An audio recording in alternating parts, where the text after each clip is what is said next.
The archive is never truly silent. There's always the hum of the servers, the whisper of the climate control, a constant low thrum that you get used to. But after midnight, something changes. The air gets heavier, thicker.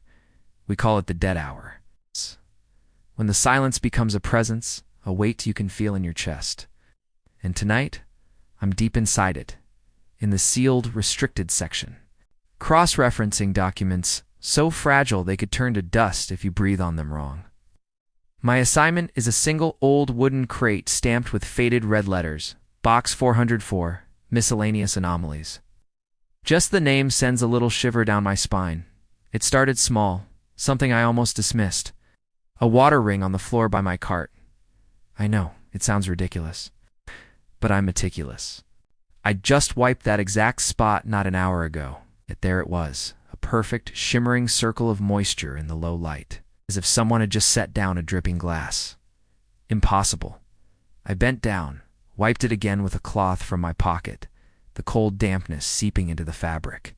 Annoying, but whatever. Weird things happen in old buildings. That's when I heard it.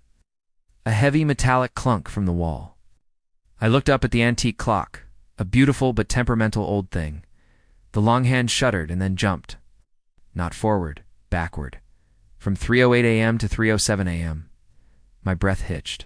An electrical spike, maybe. The wiring in this section is ancient. I told myself to ignore it, to focus on the task. I turned back to the crate, reaching in to lift the first item, a heavy, leather-bound ledger. The moment my fingers touched the worn leather, my vision fractured. It was instantaneous, a single, horrifying frame of a corrupted video file playing behind my eyes. I saw a face, distorted in a silent scream, bathed in a flickering orange light. I saw a hand, clutching this very ledger, as wisps of smoke began to curl from the skin. It was gone as quickly as it came, leaving me gasping, my heart hammering against my ribs. I recoiled, dropping the book with a thud back into box 404, and then another clunk from the wall. The clock jumped again. 3:07 a.m. to 3:06 a.m. As the minute hand settled, a cold dread washed over me. The ledger, which I had just dropped, haphazardly, was now sitting perfectly aligned in the box, exactly where it had been before I touched it. And on the floor, the water ring was back. Gleaming, wet, impossibly present. Panic, cold and sharp, began to prickle at the back of my neck. This wasn't just a glitch. It was a loop, a local repeating loop. I wasn't trapped in the past. I was trapped in the final repeating minute before something terrible happened. Right here, my hands started to shake. I had to know what was happening. I grabbed my tablet, my fingers fumbling on the screen as I pulled up the archive's internal disaster logs. My eyes scanned the entries, searching for anything connected to this section, and there it was. 1987. A fire, supposedly an electrical fault. Nearly destroyed the entire vault housing what would later be designated as Box 404.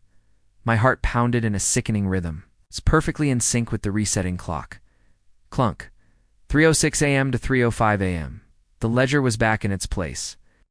The water ring reappeared, and this time the spectral flash lasted longer. Fraction of a second more, but it was enough. I could hear the scream now, a muffled, genderless cry of terror, and I could smell it. The acrid scent of smoke filling my lungs, making me cough. And then it was gone, the air instantly clear as the world reset around me. I had to see what was in that book. I scrambled for the ledger again, my movements frantic. The loop was getting stronger, more vivid. I had to break it. I pried the heavy cover open just as the world began to warp for the next cycle. In the firelight of the ghostly vision, I read the title page, written in elegant script. Archive Disaster Log minus 1987. And below it, it's the last entry, a desperate, messy scrawl from a name I didn't recognize. The words described the sudden ignition of paper, the oppressive heat, the horror of realizing the sealed vault door wouldn't open. The horror wasn't the fire, it was the anticipation. The loop was the final minute of a victim, perpetually replaying their own death. And with every cycle, I was sinking deeper into their reality. It's becoming part of the memory. Clunk. 3:05 a.m. I didn't wait for the reset. I bolted for the door, shoving my cart out of the way. Had to get out, hit the door, expecting it to swing open, but it was like running into a solid, shimmering wall. It pushed me back with an invisible force, and as the clock on the wall struck 3:05 a.m. again, the world snapped. I was back where I started, standing over box 404, my hand hovering just above the ledger. But this time, the sound of crackling fire wasn't just in my head. It was an ambient noise, a low, terrifying hum that vibrated through the floor. It was my last chance. I had to break the focus of the loop, destroy the ledger. I lunged for it, my fingers aiming to tear the pages, to rip the cursed object apart. But as the clock made a stuttering, labored click 3:05 a.m. to 3:05 a.m., my hands passed straight through the book, like I was the ghost. And then, silence. The crackling fire stopped. The heavy hum of the dead hour returned. I looked around. The water ring was gone. Box 404 sat on the cart, the ledger still and solid within it. Everything was normal, except me. I looked down at my hands. They were faintly transparent. A single wisp of gray smoke curled from my fingertips, dissolving into the air. I realized with a final soul-crushing certainty that the loop didn't stop. It just internalized me. I am a new part of the scene, a perfectly preserved artifact in the final minute before a catastrophe that will now never truly begin.